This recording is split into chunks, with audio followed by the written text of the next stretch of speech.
So as you know, I've been addicted to games for as long as I could remember. Ever since 4 years old, I just loved playing games a lot. Um, when the Flash games, there was a website called Mo Fun Zone that came out in like 2004. Oh, I was so hooked up to that, basically. Games, so many games. I could remember like some of them even right now, like the Impossible Quiz. Oh, that was a great one. Lone Faction, Quaz's Quest. Like they were these little puzzles where it's like every time you finish a level, you advance up to the next level. I remember playing Star Wars at the age of 5. Um, and it just gradually built. And like I don't think I really noticed my addiction, or my addiction didn't really become that like apparent until like I'd say about grade 6. When it started to get like really concerning. Like I would put it above like my priorities in studying and such. And I was like, at the time, I didn't know I would go to college. I was like, who cares about school and such, right? Um, so then it started having a mild effect then, I would say. And a few years later, it started to really, really take effect. Like I I thought, yeah, it's affecting my school. And at the time I didn't know it, but it started affecting the way I interacted with others. Like using a metaphor, it's like being in a warm cocoon all day. And then like when I go out of that cocoon, go out of my comfort zone and start having conversations with people, it started to get a little awkward, to say the least. I guess because I only had knowledge about games, so I couldn't really interact with other people. I wouldn't say to a girl, "Hey, do you like World of Warcraft, where you get to chop people's heads off and such, with Pokemon and Charmander and like I don't know." It's like it started getting really, and then like that girl's probably interested in like some other celebrity or something, and I would have no clue as to it whatsoever. I'm I'm recovering in a way. Like this, the past like 6 months, I haven't really been touching games and such, and that's good because it really really started affecting my grades once I got to university. Like I managed to make it to my university by like the skin of my teeth, but like I started slacking off a little bit towards the end of grade 12. But they still accepted my admission.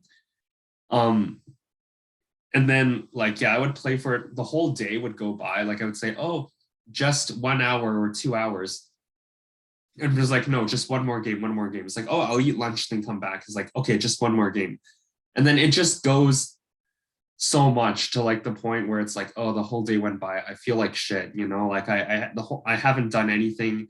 I'm gonna fall behind on my deadlines. I'm not gonna do well in my tests and such. And being Asian, I could actually feel the disappointment. Sorry, I have a slight cold. So yeah, and yeah, it would be a really big disappointment, pretty much. And it wasn't just affecting my studies; it started to affect my other places of life. There was this time I specifically remember where my parents were gone for like 10 days, and I had like the house all to myself. I thought at first I thought it was a pretty good thing. I remember the first day I stayed up until 2 or 3 a.m. or something. And then no, I stayed up the whole entire day. I was like at 5:40, I was like, okay, I don't feel tired at all. And then I had work the next day at 10 a.m. And at 8 o'clock, I started feeling this drowsiness. I started feeling like a zombie and hallucinating and such. And then like at work, I was literally like, and my boss was like, dude, are you okay? Like, you seem out of it and such, like extreme migraines. I started getting like, I think about like on my and toward my third year of college. I'm in my fifth year right now. In my third year, I started frequently getting headaches and migraines. They're called cluster headaches, from what I know. It's like they're headaches that happen not very often, but big enough to be noticed. I'd say once every 2 to 4 weeks. Everyone experiences cluster headaches at different times, but for me, it would be in the middle of the night. And like, it'd be in the middle of the night. And then what would happen is like, yeah, it just comes without warning. I'd feel this excruciating pain, almost like a screwdriver going to the back of my head type of feeling. And screwdriver to the back of my head, I would wake up and then I go, oh, that hurts so much. And I think like 7 out of 8 of those times, my parents woke up before I did. It's like I was probably unconsciously making noise. And like I was like, ooh, those types of things. And then had to go to the hospital. It almost got serious to the point where one of the doctors said I couldn't be able to drive for 6 months. That's passed. I could drive perfectly fine now. But I would have been labeled I had a problem when I didn't actually have a problem physically. It was just my gaming habits, because they're worried, right? Because they worried like I would drive one day and then suddenly like have a cluster headache and then it wouldn't work. So yeah, that was basically my experience. And it wasn't just, and even then, even without the cluster headaches and even without the studies, like I found it really hard to attend social events. Like I would be playing until the sun would come up, probably about 6 a.m. And then like I'd miss all the morning events. Like I lost a few friends. They were like, dude, you couldn't make it to 11:30. Like, what's wrong with you? And then it's like people would ask me, so what did you do today? And I'm going to use a meme here. I'm like, bro, I hate it when people ask me what I did today. Like I slept until noon and then it was 5 p.m. Okay. I don't know. I played 10 minutes of Plants vs. Zombies and then it was like 7 p.m. Like I really don't know. And I lost, friendships like in teamworks too. Like I had a computer project where I failed. And yeah, that girl and I were no longer friends. And like in my organizational theory class, I was marked as a free rider because I would just play games and such. So it's like any type of addiction, like it causes separation, it ruins your life, it disorganizes your life in ways you cannot understand. People, one of my friends, Joe, said to me, hey, Bren, at least you should be lucky you're not like doing drugs, all right? Or like there's things that are way worse than gaming. And let me tell you right now, any type of addiction is bad. It's like being skinny shamed. And then like I remember watching the Starman video. It's like being skinny shamed, and it's like, hey girl, at least you should be thankful you're not being called fat. But it hurts just as much to be called skinny as to be called fat. I've never been skinny or fat shamed before, but like I would know like the exact feeling. And it's like you wouldn't feel lucky at all. It's still, you're still being shamed and such. And the same angle relates here. It's like there's one person I know who's addicted to chocolate. There's another person I know who's addicted to cheeseburgers. I watched this in the sorry, I don't know him. I watched this I like thing called Freaky Eaters. This guy just eats cheeseburgers day in and out, and it's really bad. Like you're saying, yeah, well, he's lucky he's not addicted to drugs or playing games and such, but like he has diabetes, he's overweight, he was at least. And he would go home from work and his kids would want to play with him and he wouldn't have the energy for it. Like these are all similar symptoms of addiction. Like, if you do drugs, yeah, you wouldn't have energy to do anything else. If you just ate something, burgers, you're not getting enough nutrition in. Me just playing games, yeah, I had no interest to do anything else. I'd stop going to play golf with my father. I'd stop joining the volleyball team. I would stop like I would stop hanging out with friends, stop playing piano. Nothing seemed to interest me more than playing games. And that's the thing about games. So I'm bringing the topic back. It's like, you know what games are the worst? The impossible quiz. It's like the next level is just around the corner and you always want to beat it and beat it.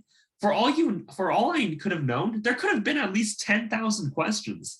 And I was like, I gave up when I made it to question 56. Oh, case in point, that I should make a separate video about the impossible quiz to show you my level of insanity. Anyways, back to the topic. But like, you know, I hated those games like 24 or games like that are really complicated, but you really, really, really want to beat it because the next level would always be in sight. And that's the thing with like Candy Crush, Tetris. That's the way they do it. They don't make it hard easy because it would be too boring, and they don't want to make it hard enough so you feel like giving up.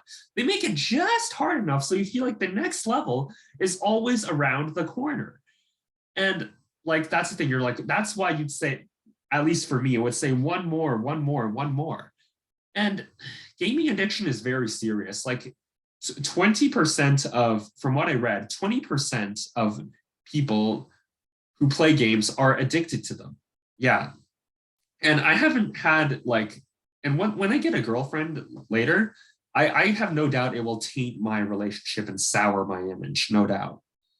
And yeah, that would hurt a lot. I also fell into a period of depression. Well, not necessarily related to game. Well, maybe it was like, let me describe it to you like this way. So me playing games, like, how do I say it? Me playing games, I would be depressed from playing games because I've accomplished nothing. But at the same time, I felt like I didn't really have any friends. I didn't have a girlfriend. I got jealous. I saw all the couples in the hallway holding hands together. I'll make a separate video about jealousy, I promise. Holding hands together. Then I'd be like, I feel like such a loser. Why can't I get a girlfriend? I'm 22 already.